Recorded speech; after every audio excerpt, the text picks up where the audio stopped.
আপনি কি এখনো পর্যন্ত প্রধানমন্ত্রী আবাস যোজনার আওতায় বাড়ি পাননি, তাহলে আপনার জন্য একেবারে সুবর্ণ সুযোগ।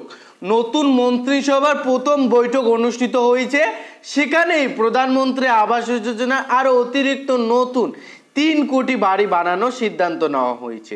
হ্যাঁ বন্ধুরা, ঠিকই শুনেছেন।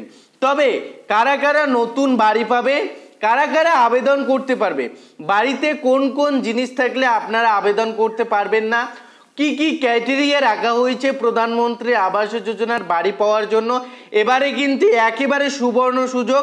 অতিরিক্ত কিন্তু 3 কোটি নতুন বাড়ি দেওয়া হবে। যারা যারা বাড়ি পাননি তাদের জন্য একেবারে সুবর্ণ সুযোগ। আজকে এই ভিডিওর মাধ্যমে আমরা জানতে চলেছি কিভাবে আবেদন করবেন প্রধানমন্ত্রী আবাস যোজনার বাড়ির জন্য, কারা কারা আবেদন করতে পারবেন, কি কি ক্রাইটেরিয়া রাখা রয়েছে, কোন কোন জিনিস আপনার বাড়িতে থাকলে আপনি আবেদন করতে পারবেন না, এবং কারা কারা এখানে আবেদন করতে পারবে, আবেদন করতে কোন কোন ডকুমেন্টের প্রয়োজন রয়েছে, কিভাবে আবেদন করবেন, এই সমস্ত তথ্য আজকে এই ভিডিওর মাধ্যমে ধরে ধরে আলোচনা করে দেব।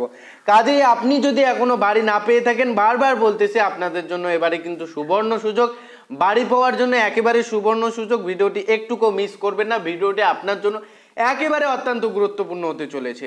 ভিডিওটি শুরু করার আগে একটি ছোট্ট রিকোয়েস্ট, আপনি যদি আমাদের চ্যানেলে নতুন দর্শক হয়ে থাকেন তাহলে অবশ্যই চ্যানেলটিকে সাবস্ক্রাইব করে ভিডিওটিতে লাইক প্রদান করে আমাদের সঙ্গে জুড়ে থাকবেন। সরাসরি অন স্ক্রিনে দেখতে পাচ্ছেন প্রধানমন্ত্রী আবাস যোজনার সুবিধা কি আপনি পাবেন, কিভাবে আবেদন করবেন দেখে নিন। অর্থাৎ আপনি এখনো পর্যন্ত যদি প্রধানমন্ত্রী আবাস যোজনার বাড়ি না পেয়ে থাকেন, সেক্ষেত্রে আপনি পাবেন কি পাবেন না, কিভাবে আবেদন করবেন, সেই সমস্ত তথ্য ধরে ধরে A to Z তথ্য দিতে চলেছি। তৃতীয়বার মেয়াদে প্রধানমন্ত্রী নির্বাচিত হয়েছে নরেন্দ্র মোদী। রবিবার শপথ গ্রহণের পর সোমবার প্রধানমন্ত্রী বাসভবনে নতুন মন্ত্রিসভার প্রথম বৈঠক অনুষ্ঠিত হয়। সেখানেই প্রধানমন্ত্রী আবাস যোজনার অতিরিক্ত 3 কোটি বাড়ি বানানোর সিদ্ধান্ত নেওয়া হয়েছে। 2015 সালে শুরু হয়েছিল প্রধানমন্ত্রী আবাস যোজনা স্কিম। এই স্কিমের আওতায় শহর এবং গ্রামে যেসব দরিদ্র মানুষের নিজস্ব বাড়ি নেই, তাদের মাথার উপর ছাদের ব্যবস্থা করে দেয় কেন্দ্র সরকার। গত 10 বছরে 4.21 কোটি বাড়ি তৈরি করা হয়েছে। যদিও কারো নিজস্ব বাড়ি না থাকে এবং স্কিমের যোগ্যতার মানদণ্ড পূরণ করে, তাহলে তিনি প্রধানমন্ত্রী আবাস যোজনা আবেদন করতে পারেন। করার আগে অবশ্যই প্রধানমন্ত্রী আবাস যোজনা স্কিমে বাড়ি পাওয়ার জন্য যোগ্যতা এবং সুবিধাগুলো জানা প্রয়োজন। আপনি কি এখানে আবেদন করার জন্য একেবারে যোগ্য এবং কি সুবিধা রয়েছে সেই বিষয়গুলো অবশ্যই আপনার জেনে রাখা প্রয়োজন। বলা রয়েছে বর্তমানে 2 ধরনের আবাস যোজনা চালু রয়েছে, প্রধানমন্ত্রী আবাস যোজনা গ্রামীণ যেটাকে PMAYG এবং প্রধানমন্ত্রী আবাস যোজনা আরবান PMAYU। এই প্রকল্প শুধু যোগ্য দরিদ্র ব্যক্তিদের বাড়ি তৈরি করে দেওয়া নয়, যাদের জমি আছে এবং বাড়ি তৈরি করতে চান তাদের আর্থিক সহায়তা দেয় সরকার। অর্থাৎ এই প্রকল্পের আওতায় প্রধানমন্ত্রী আবাস যোজনা স্কিমে গৃহ ঋণের ভর্তুকিও দেয় সরকার, যেটা একটু আগে দেখলেন যে আর্থিক সহায়তাও কিন্তু দেয়। যদি আপনার জমি থাকে এবং আপনি বাড়ি করতে চান, সেক্ষেত্রেও কিন্তু আপনাকে এই সুবিধা দেওয়া হবে প্রধানমন্ত্রী আবাস যোজনার আওতায়। ভর্তুকির পরিমাণ বাড়ির আকার এবং আয়ের উপর নির্ভর করে। অর্থাৎ আপনি কতটা আকার অনুসারে আপনার বাড়িটি তৈরি করতেছেন এবং আপনার মান্থলি এবং ইয়ারলি আয় কতটা রয়েছে, কত টাকা আয় করেন, তার উপর ভিত্তি করে এটা কিন্তু পান। ব্যাংকগুলি এই প্রকল্পে কম সুদে গৃহ ঋণ দেয়। প্রধানমন্ত্রী আবাস যোজনা স্কিমে হোম লোন 20 বছরের মধ্যে শোধ করতে হয়। যদি আপনার জমি আছে, আপনি বাড়ি তৈরি করতে চাচ্ছেন, আপনি কিন্তু হোম লোন পেয়ে যাবেন ব্যাংক থেকে, কম সুদে পাবেন এবং এই টাকা কিন্তু আপনাকে 20 বছরে শোধ করতে লাগবে। তবে আপনাকে এই টাকা আপনার আয়ের উপর নির্ভর করে এবং আপনার বাড়ির আকারের উপর নির্ভর করে কিন্তু এই টাকা আপনাকে প্রদান করা হবে। এরপরে আমরা যে বিষয়টি দেখব সেটা হচ্ছে যোগ্যতা। এই প্রকল্পে আবেদন করতে গেলে কি কি যোগ্যতা, কি কি ক্রাইটেরিয়া রাখা হয়েছে। প্রথমেই লেখা রয়েছে স্কিমের সুবিধা পেতে হলে আবেদনকারীর বয়স 18 বছর বা তার বেশি হতে হবে। পাশাপাশি আবেদনকারীকে হতে হবে ভারতীয় নাগরিক। 18 লক্ষ টাকা পর্যন্ত বার্ষিক আয়ের পরিবার প্রধানমন্ত্রী আবাস যোজনা আবেদন করতে পারবে। তবে পাকা বাড়ি থাকলে সেই ব্যক্তি এই স্কিমে আবেদন করতে পারবেন না। পাশাপাশি পরিবারে কোনো সদস্য সরকারি চাকরি করলে এই স্কিমের সুবিধা মিলবে না। আবেদনের সময় পরিচয়পত্র, ঠিক ঠিকানা, প্রমাণপত্র, আয়ের অনুপাত এবং সম্পত্তির নথি দিতে হবে। এই সকল রয়েছে ক্রাইটেরিয়া। বিষয়টি দেখব আবেদনের পদ্ধতি।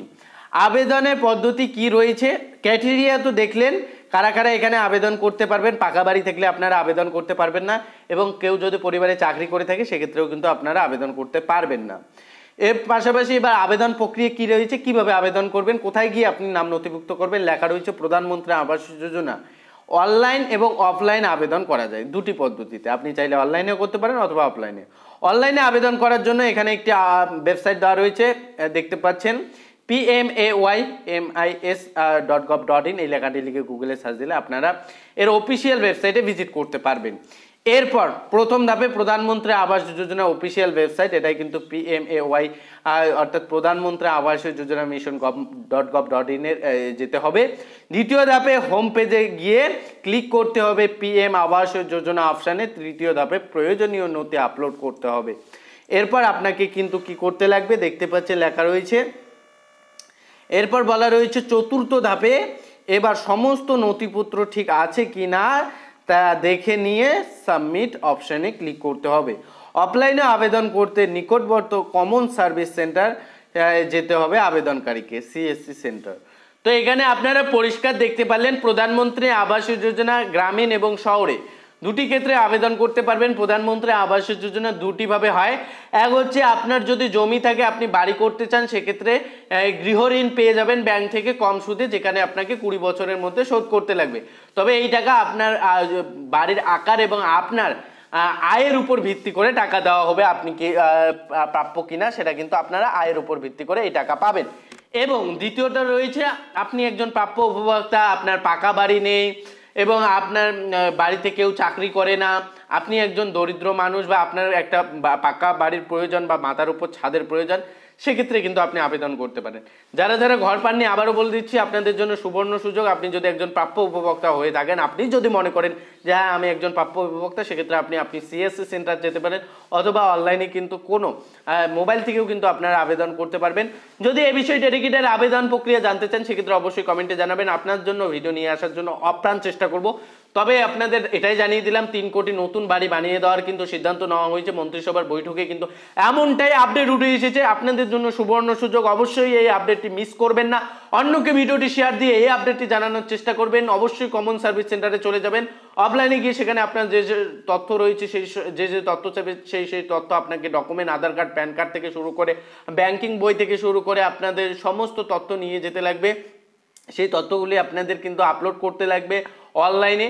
তো এই সকল তথ্য দিয়ে কিন্তু আপনাদের আবেদন করতে লাগবে। যাই হোক, আবেদন প্রক্রিয়া আপনাদের পরবর্তীতে জানিয়ে দেবো। আপনাদের যদি মনে হয় যে আপনারা মোবাইল থেকে কীভাবে আবেদন করবে সেই প্রসেসও দেখিয়ে দেওয়ার জন্য আমরা আপ্রাণ চেষ্টা করব। পাশাপাশি আপনাকে রিকোয়েস্ট করব আপনারা এই আপডেটটি মিস করবেন না, অন্যকে শেয়ার দেবেন। আপনি যদি আমাদের চ্যানেলে নতুন দর্শক হয়ে থাকেন অবশ্যই চ্যানেলটিকে সাবস্ক্রাইব করে ভিডিওটিতে লাইক প্রদান করে আমাদের সঙ্গে জুড়ে থাকবেন। অবশ্যই দেখা হচ্ছে খুব শীঘ্রই আরও একটি নতুন ভিডিও।